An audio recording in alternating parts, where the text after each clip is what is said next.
Carta del apóstol Pablo a los Filipenses, versículos del 1 en adelante, continuando con el estudio bíblico de Filipenses. Habíamos avanzado la semana anterior en la que el apóstol Pablo hablaba acerca de la esperanza del creyente. Y la esperanza del creyente no es terrenal. Jesús mismo lo dijo: mi reino no es de esta tierra. Por lo cual el apóstol Pablo ha venido hablando de eso en el último versículo del capítulo 3, versículo 20 y 21. Digo así: mas nuestra ciudadanía está en los cielos, de donde también esperamos ¿a quién? Al Salvador, al Señor Jesucristo, el cual transformará el cuerpo de la humillación nuestra para que sea semejante al cuerpo de la gloria suya, por el poder con el cual puede también sujetar a sí mismo todas las cosas. ¿Cuántos sabemos que Jesús es poderoso? Ese poder que Él tiene, el apóstol Pablo creía que también podía Él darle vida si Él moría. Esa era su esperanza. ¿De dónde vendrá mi Salvador? Dijo, el cual, dice en el versículo 20, ¿verdad? Más nuestra ciudadanía de los cielos, de donde también esperamos. ¿Cuántos esperamos al Señor? Usted y yo debemos de esperar al Señor. Este mundo no tiene buen fin. El colapso social, el colapso, hermano, de toda la economía mundial está llevando a los hombres a la escasez, a la hambruna, a la desesperación, porque no tiene solución. No hay solución, iglesia. Muchos hermanos, pero mire, hay una persona que está prometiendo que van a cambiar las cosas. No. Y no es porque nosotros queramos ser negativos, sino porque hay una palabra bendita de Dios, que es la palabra de Dios. ¿Cuántos creemos en este libro sagrado? Y esto tiene que cumplirse. Tampoco somos fatalistas, ¿verdad? Hay esperanza en Cristo Jesús, sí. Y esa es nuestra esperanza. Pero la esperanza no es para un bienestar terrenal. Por esta razón, el capítulo 4, versículo 1, como él venía hablando de esto, dice: por lo demás. Con eso empieza, ¿verdad? Así que, hermanos míos, amados. Cuando dice así que, o sea, como ya les hablé acerca de esta esperanza, ya les hablé acerca de lo que debemos de tener en el corazón, de qué era lo que tenía que ver en nuestro corazón, que Cristo vendrá. ¿De dónde? De los cielos. Porque Él no está muerto. ¿Cuántos sabemos eso? Él resucitó. ¿Y a dónde está? Sentado a la diestra de Dios. Así lo dice la palabra de Dios. Entonces, ¿qué esperamos? Que Él venga nuevamente. Pablo tenía esa esperanza. Y debido a eso les dice: así que, hermanos míos, y deseaos gozo y corona mía, estar así, ¿cómo? Firmes. Esa es una exhortación. Pero ¿cómo le llama el apóstol Pablo a la iglesia? Amados míos. Porque para él eran como sus hijos. Para él eran como lo más preciado. Lo dice el versículo 1. Así que, amados, hermanos míos, amados y deseados. ¿Cómo es de cariñoso el apóstol? Les trata de amados, les trata de deseados, o sea, Él les quiere y no encuentra forma como expresárselo. Tal vez no es que no le encuentra, la plasma en su carta diciéndoles: son mis deseados. También les da otro título, les dice: corona mía. Amada iglesia, usted y yo debemos de amarnos los unos a los otros. Y ese amor no solo va de diente al labio. Ese amor tiene que expresarse, pero también con actitudes, con hechos. Y el apóstol Pablo lo va a demostrar. La iglesia amaba al apóstol Pablo, él también les amaba a ellos. Ya lo va a ver. Cuando dice el versículo gozo y corona mía, es porque él cree que el trabajo que él hizo de evangelizar a esta iglesia, de llevarles al evangelio de nuestro Señor Jesucristo, para él es como una corona, como algo: gracias Dios por haberme dado el privilegio de ministrarles tu palabra. Este pueblo es el fruto de la evangelización que usted puso en mi corazón, por eso le llama corona mía. No es una jactancia. En ningún momento el apóstol Pablo se está jactando. Él está ya creyendo que esa iglesia es un privilegio, es como una corona para él, algo como el fruto del trabajo ministerial del apóstol Pablo, que no será recompensado aquí en la tierra, sino que él espera que esa corona le sea dada en la vida eterna. Porque de eso venía hablando. ¿Qué más dice? Terminamos el versículo 1. Esta es la exhortación a usted y a mí. Están firmes en el Señor. Otra vez, como les dice: amados, Y no necesita mayor interpretación eso que está escrito de último en el versículo 1. Amada iglesia, estad firme en el Señor. No estemos pensando volver atrás. No estemos pensando querer volver al mundo. Hermano, pero es que me está costando. Hermano, esté firme, porque dice más adelante la venida del Señor está cerca. Y si hay problema, hay que resolverlo. Y si no estamos a cuenta, esta es la oportunidad. Porque dentro de su exhortación, si usted nota el versículo 2, allá, ¿qué dice el versículo 2? Ruego a Evodia y a Síntique que sean de un mismo sentir en el Señor. Parece ser, como los que hemos estado en el estudio de la carta, recordamos que en esta carta no hay una mayor exhortación a una iglesia en general, sino que hay cierta diferencia con las otras cartas. Se recuerdan, en los Corintios habló de los problemas matrimoniales, habló de los problemas que había en la cena la Santa Cena del Señor, y habló de los problemas que habían de los dones también, que los utilizaban mal. Lo mismo habló de Romanos, no tal vez lo mismo, pero trató problemas que había en esa iglesia.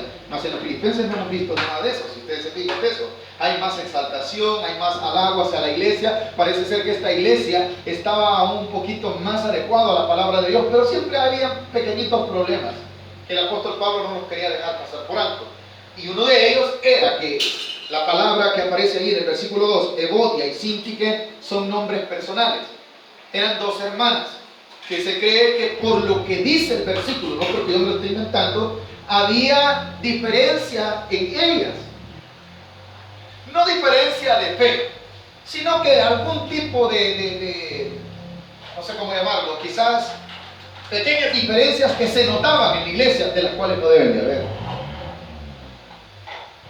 En la iglesia todos somos iguales. El pastor se pone corbata, pero usted delante de Dios vale la misma sangre que Cristo derramó en la cruz por mí que por usted. No hay ninguna diferencia. Pero muchas veces en las iglesias, cuando no nos hemos entregado de lleno al Señor, hay áreas en nuestra vida, las áreas que más nos cuesta entregar, como el orgullo, llegamos a sentirnos quizás más que alguien o menos. Y eso no debe de ser. ¿Y qué hacemos? Hay que hablar en la iglesia. Hay que tratar esos temas. Pero a mí no me gusta esa iglesia porque ahí no es que el apóstol Pablo está hablando de dos personas que tenían diferencia, a las cuales, si usted nota, les llama amados, les llama gozo, pero ¿a qué les está llamando en el final del versículo 2?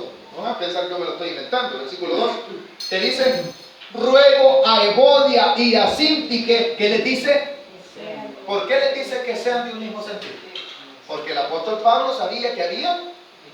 Así que, iglesia, no debemos de tener diferencias. Y si las tenemos, tratemos de arreglarlas. Si hay problemas, hermano, discúlpeme, pero a veces me cuesta, ¿verdad? Le pido perdón, le pido disculpas. Ayúdeme usted a vivir y dese un abrazo, que eso rompe cadenas. Por si usted no sabe, el perdón es lo que produce más libertad en la vida de los creyentes. Porque la palabra perdón en sí es dar libertad. Es quitar una culpa, es quitarse un peso de encima. Y hermano, pero ya lo perdoné una vez. Bueno, Jesús dijo que había que perdonar ¿cuántas veces? 70 veces.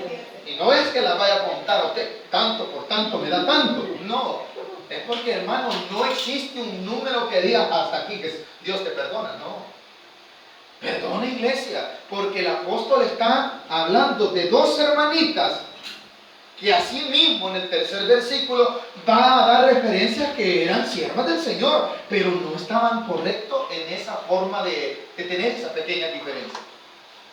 Por lo que dice el versículo 2, ruego a Evodia, ya sabemos, Evodia y Síntique, ¿quién eran? Dos hermanas de Filipenses, que dice, que sean de un mismo sentir en el Señor. No debe haber diferencia. No debe de haber ningún tipo de problemita. Es que yo con la hermana no me llevo bien. Arreglen entonces el problema. Pues no me voy a ir a otra iglesia. Bueno, aquí se puede ir a otra iglesia, pero tengo una mala noticia. En el cielo no existe otra parte. O lo es el cielo o lo es el infierno. No, es que allá están los hermanos de la casa de allá de arriba, de la parte, de allá de enfrente. Entonces se va a ir para el infierno. Solo existen dos lugares: el reino de los cielos, a donde vamos a ir los creyentes. Amén. ¿Cuántos creyentes habemos aquí? Entonces arreglemos las cosas desde aquí. Hay que quitar las cosas. Lo está hablando el apóstol. ¿Y a quiénes? ¿A unas simples hermanitas? No. Ve al versículo 3 conmigo. Asimismo te ruego también a ti, compañero fiel, esta palabra es ya a Timoteo, que ayudes a estas que combatieron juntas. ¿Quiénes son estas? ¿Quiénes son estas? Sí, fíjense, hay dos: Evodia y Síntique. No eran una hermanita. El apóstol Pablo tenía una mirada y tenía en su corazón fidelidad al Señor. Vaya, hermanitas, arreglemos este problema. Hemos combatido en el Señor, pero por favor, arreglemos este problema. Que sean de un mismo sentir. ¿Por qué dice sean? Ruego que sean de un mismo sentir, porque había ese problema. Ay, hermano, usted me está tirando a mí. No, si esto es para todos, iglesia. Es para todos. ¿Usted cree que el Señor nos va a aceptar? Venite vos que estás con ese gran odio en tu corazón. Arrepentirte no parece. Pero es que viene bien pesado, mi hermano. Viera cómo pelea. Desde chiquito me quitaba el chocolate que me daba mi mamá y no me dejaba a mí. Perdónenlo, hombre. Tenía más problemas de colesterol y por eso se me quitaba los chocolates. Padecía del azúcar y usted no. Quitémonos esas cositas que van minando, que van... Miren, las raíces de amargura, no crea usted que son cosas sencillas, por eso se les llama raíces. ¿A dónde está la raíz? Está en el corazón, pero la palabra literalmente, pongamos atención, raíz. Usted ve los árboles, ¿verdad? ¿Cuándo vemos los árboles? Pero ¿de dónde se sostienen los árboles? Abajo. ¿Y la raíz dónde está? Oculta. ¿Cómo está la amargura? Oculta. Pero cuando quiere, usted le puede dar al palo, pero si vuelve a retoñar, ¿por qué razón? Porque ahí está la raíz. Así es la amargura en el corazón del hombre.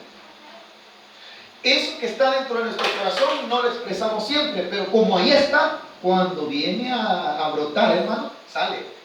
Y cuidado, porque no sé si nos recordamos en el mensaje que Dios permitió en el corazón de mi hermana el día martes, hablaba acerca de no vaya a ser, decía Hebreo, ¿verdad?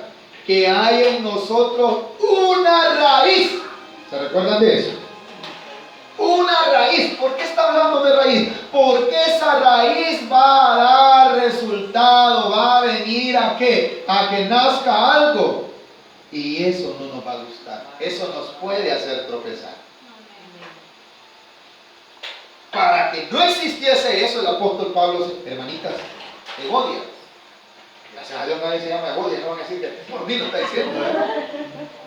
Ay, qué feo ese nombre. Bueno, entonces pongamos el nombre de nosotros ahí, ¿verdad? Ponga el nombre suyo y ponga a la par el nombre de la persona con la que tenemos diferencia. No, póngalo, la Biblia lo está llamando. Ruego al hermano Luis y a la hermana Arelí. Somos ejemplos, ¿no? ¿Qué nos ruega el apóstol Pablo en su carta? Que sean, que arreglemos las diferencias. Así es que hermano Luis y hermano Arelí, arreglen las diferencias. Ponga su nombre ahí también. Yo no sé con quién usted y yo tenemos diferencias, pero ahí póngalo. Si queremos que el Señor venga por nosotros, arreglemos esa diferencia. No sienta rencor y cuando salude, ¿qué tal mi viejita? ¿Cómo está? Dios te bendiga. No, como juro, ¿verdad? Dios te bendiga con un gran puñal atrás. No, abrácelo, suelte ese odio, quítese esa amargura, bótela, no sirve para nada. Eso es material, eso es terrenal, eso no sirve de nada. Ruego a ellos que sean de un mismo sentir. 3. Asimismo te ruego también a ti, compañero fiel, que ayudes a estas que combatieron juntamente conmigo en el Evangelio, con Clemente también y los demás colaboradores míos, cuyos nombres están escritos en el libro de la vida. ¿A dónde está su nombre? Aleluya. Y si no está escrito, pídale al Señor Jesús que lo escriba. Ahí no lo puedo escribir yo. Yo lo puedo anotar para que vaya a un culto a Soyapango, para que vaya a Tonaca, para que vaya... yo lo puedo anotar. Pero allá solo lo anota nuestro Señor Jesucristo. ¿Y quién pide que lo anote? Usted. Ustedes no me pueden anotar allá en el libro de la vida, solo Jesús me puede anotar. Evodia, Síntique, Clemente y todos los colaboradores, para el apóstol Pablo, ¿quiénes eran? Eran miembros de la iglesia de Filipenses, pero también eran parte del pueblo que Cristo Jesús vendría a resucitar. Por eso les dice, ellos tienen su nombre inscrito en el libro. Así lo dice al final, ¿verdad? En el versículo 4. Colaboradores míos cuyos nombres están en el libro, no de la iglesia de Filipenses, del libro de la vida. Y le dice, hermano, pero es que yo no quiero todavía. Bueno, hay un versículo que dice, ay de aquel que no se halló inscrito. Usted puede llegar a pedir allá a la alcaldía. Se lo voy a poner en esta ilustración. Usted sabe que están repartiendo láminas, que están repartiendo comida, y usted llega, pero antes de que llegue le dicen, solo a los que se anoten. Ay, rapidito se va y se anota, ¿verdad? Y qué feo es llegar, va. Yo vengo, señor alcalde, tiene láminas para mí. Vamos a ver, ¿cómo se llama usted? Usted se llama Concepción, Consuelo, Coralia. No está Concepción. ¿Cómo sale usted? ¿Viste? Aquí en la tierra. Va que es doloroso. Ahora imagínese si su nombre no está inscrito en el libro de la vida, ¿qué le tocará? No hay segunda oportunidad. ¿Es hoy? No hay mañana. No, otro día.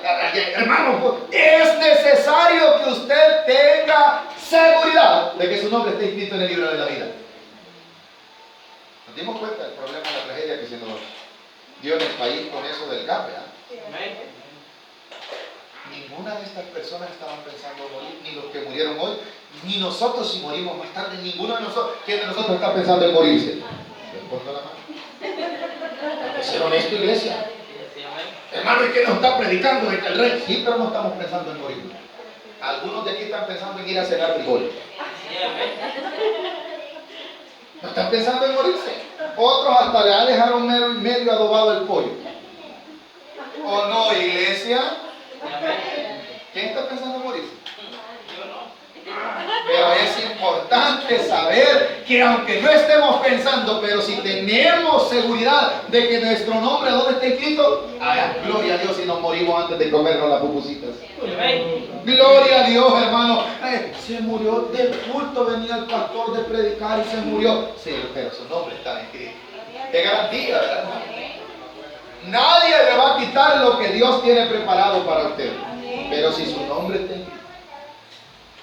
Evodia, Síntique, ¿qué más? Clemente y todos los colaboradores que le ayudaban al apóstol Pablo. El apóstol Pablo tenía seguridad que estos eran creyentes.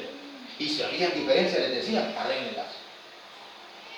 Y cuando le dice, asimismo te ruego a ti, compañero fiel, se está refiriendo a Timoteo, porque fueron los dos siervos que el apóstol Pablo utilizó para diferentes actividades en la iglesia filipense. Utilizó a Epafrodito, ¿se recuerdan, verdad? ¿Quiénes se recuerdan de Epafrodito? ¿Quién era? Era uno que dice la Biblia que estuvo a punto de morir. ¿Se recuerdan? Pero que Dios lo levantó, así lo dice en el capítulo anterior. Mire, siervos de Dios y a punto de morir. ¿Y nosotros qué siervos de Dios somos? Si hasta el culto nos cuesta venir. Habla, Señor. Vaya a predicar. Ay, tener que preparar el estudio de mañana. Pero Epafrodito, dice ustedes que no creen. Alguien lo dice, lo pueden buscar conmigo en el capítulo, por favor. 2. Versículo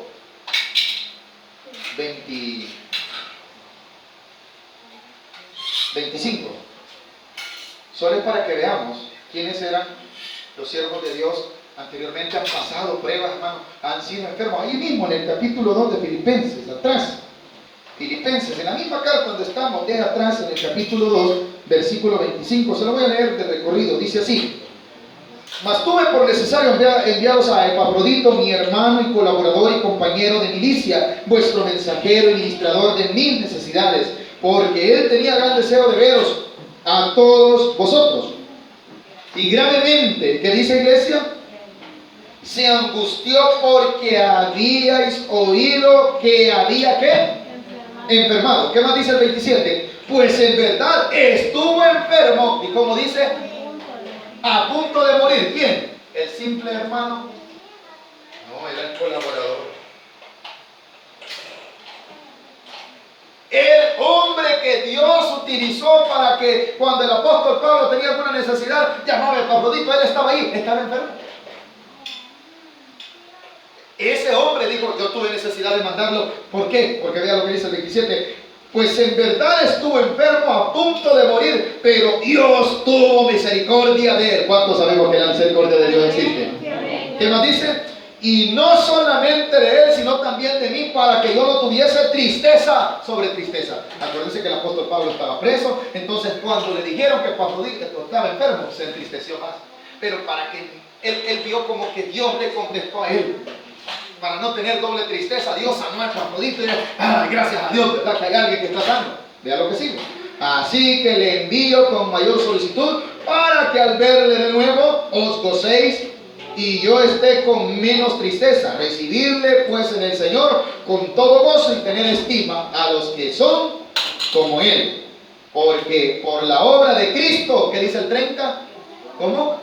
Estuvo próximo. Aleluya. ¿Y quién era Epafrodito? ¿Cierto, bebé? Así que no lo asuste ninguna calentura. Tengo un gran frío, hermano. Se acaba de bañar, no tiene frío ni fiebre tiene. Por eso no venimos al culto, ¿verdad? Amén, iglesia. Nada tenemos a veces. Y no estamos en ningún momento personalizando, ¿verdad? Solamente llevemos a nuestro corazón para saber, hermanos, que la venida del Señor está cerca y cómo debemos de estar preparados. ¿Cómo llama el apóstol Pablo cuando escribe a la carta a los Efesios, a la iglesia? Despierta, ¿cómo dice? Tú, ¿qué verdad? ¿Sí le dice, verdad? Y te alumbrará ¿quién? Cristo. Es necesario, hermanos, estar con esa expectativa de que Cristo viene pronto. ¿Cuánto lo sabemos? Amén. Y si le dicen, ya hace rato predican eso, sí, si no viene yo me voy a morir. Pero si mi nombre está escrito en el libro de la vida, gloria a Dios. Tengo una esperanza que Cristo vendrá y me resucitará y me dará un cuerpo nuevo. Así lo decía el versículo que leímos del capítulo 3 al final, ¿verdad? Continuemos con el estudio, capítulo 4, siempre, versículo 4. Debido a esto, entonces, cuando el apóstol Pablo hablaba acerca del pequeño problema que había en la iglesia y de la necesidad que había de motivarlo a estar a la espera del Señor, dice en el versículo 4 así: regocijaos en el Señor siempre. En la iglesia, el creyente no debe de ser una persona que transmita tristeza, que transmita amargura. No, iglesia, la iglesia ha sido llamada a transmitir gozo, porque es una de las partes del fruto del Espíritu. Demos con la cara de limón así.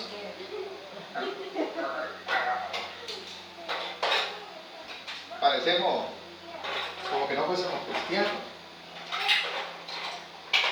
El versículo lo dice, no lo digo yo. Levántese mañana. Hija, Dios te bendiga. Le doy gracias a Dios que te permitió la vida. Dele un beso a su esposa. No le digas, vieja, levantarte, que no ves que me agarró la tarde, que no sabes, que no sé cuándo. Ay, señora, a mí me está hablando. A mí me pasa, iglesia. Y yo no sé si a usted le pasa, pero ¿sabe por qué suceden esas cosas? Ya va a ver por qué. Por hermanos terrenales. El gozo de Dios debe de estar en mi corazón. No solo debo de cantarlo. El gozo del Señor, mi fortaleza. No solo debo de cantarlo, debo de vivirlo. Allí lo dice. Regocijaos en el Señor de vez en cuando. ¿Cómo? ¿En la mañana? ¿Al mediodía? en la tarde, en la noche, a medianoche, ¿cómo debo de estar? Regocijados. Regocijados, la palabra regocijados quiere decir un gozo compartido. Que se vea que usted está como gozoso. Dice el versículo, regocijados en el Señor siempre, otra vez digo. Dos veces, ¿verdad? Dos veces habla y exhorta. ¿Qué más dice el versículo 5? Vuestra gentileza sea conocida de todos los hombres. Y aquí hay algo, otra vez utiliza una palabra. El Señor está cerca, iglesia. El Señor está cerca. ¿Por qué debo de regocijarme? Porque el Señor está cerca. ¿Por qué no debe de haber amargura? ¿Por qué no debe de haber en mí ninguna cosa terrenal? Porque el Señor está cerca. ¿Cuál es la razón por la cual yo debo de regocijarme también? Porque el Señor está cerca. Usted y yo debemos de vivir a la expectativa que ya en cualquier momento se nos va a llamar a la cita más especial que nosotros tenemos. Y no es con la vecina, no es con la familia, no es con los amigos, es con Cristo Jesús. Con Él es su cita, ni conmigo, ni yo con usted. Hay mucha gente que va a la casa cuando va a llegar algún familiar, va a ver que va a venir mi mamá. Mira, pone bonito. Miren, hermano, ¿por qué razón? Porque viene alguien. Pues les digo una palabra, no mía, sino de Dios. Nos dice en esta noche, el Señor, ¿qué dice el versículo?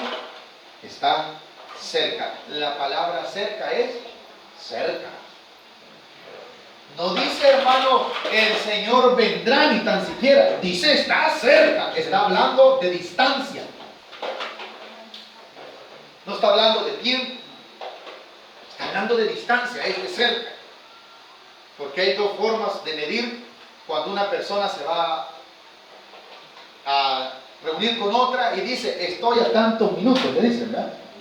Usted le dice a su esposa, ya voy, viejita, aquí voy saliendo, creo que en media hora. Usted no sabe si hay trabazón, ¿verdad? Y usted, hermano, le mide a causa de ¿qué? De tiempo.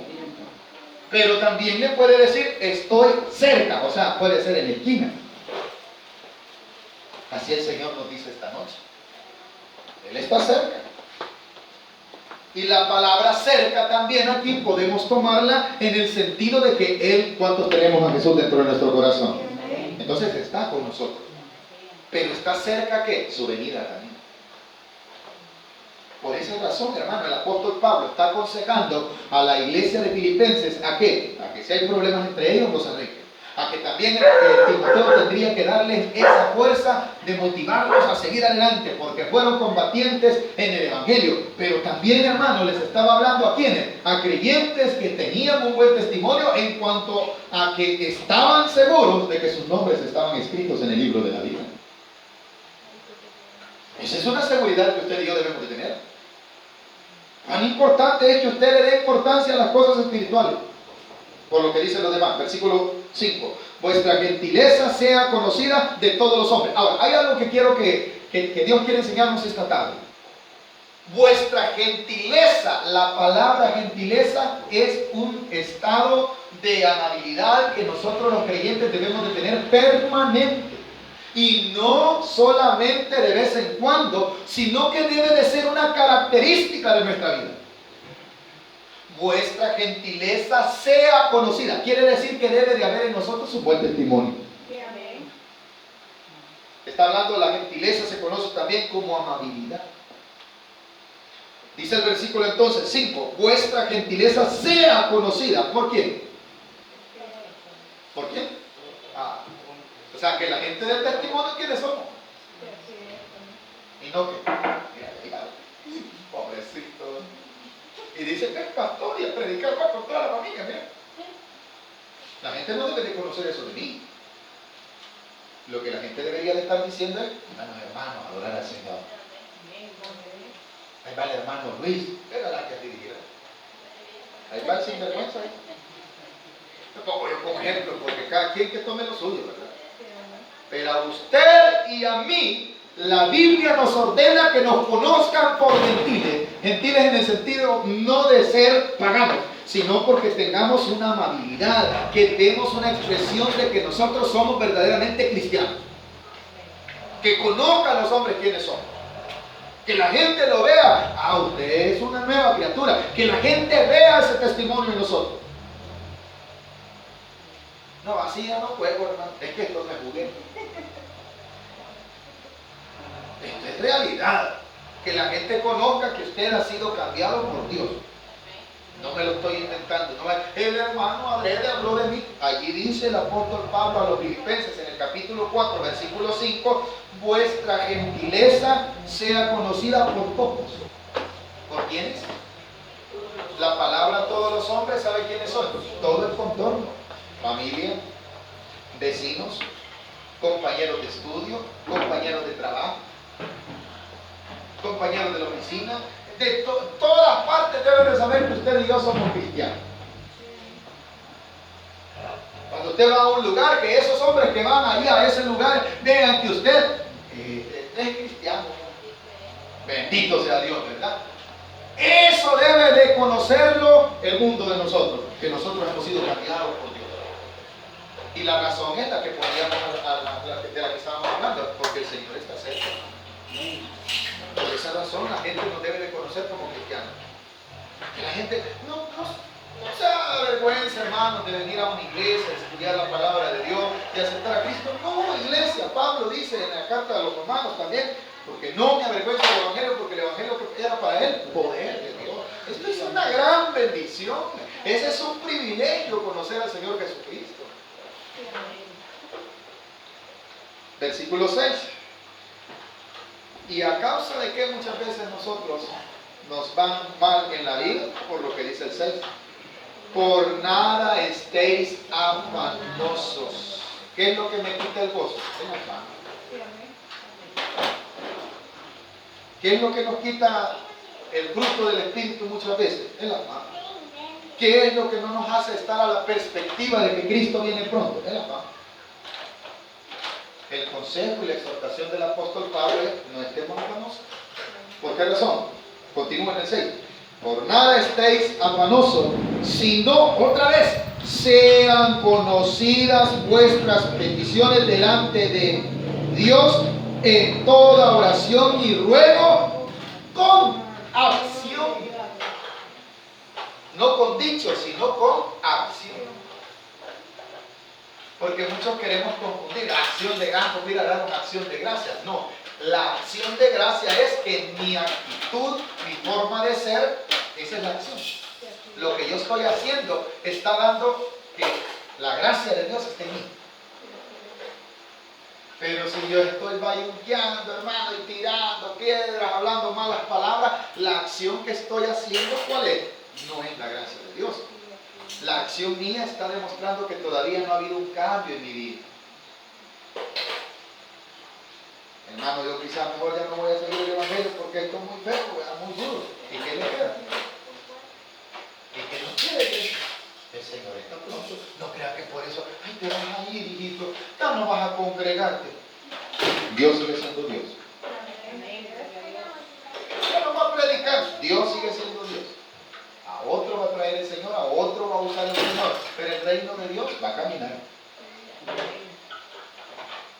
Es algo que debo de personalmente tomar la decisión de seguir a Dios.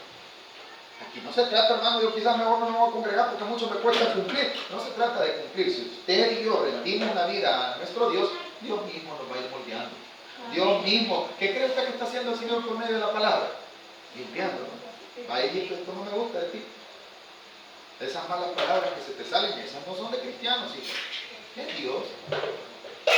Sean conocidas vuestras peticiones delante de Dios. ¿Y qué más dice el versículo 6?